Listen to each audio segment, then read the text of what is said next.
It is happening live and direct. Today being 28th of October 2023. The Biafra Liberation Army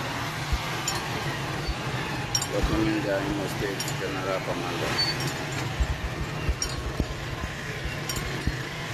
Welcoming the Imo State General Commander. It's happening live and direct. Today, being 28th of October, this is our inauguration day. The day we are inaugurating the Biafra Liberation Army. The men know day. Men day. Live and direct. Men day, live and direct.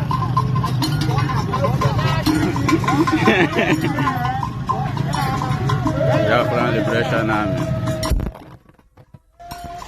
Today being 28th of October.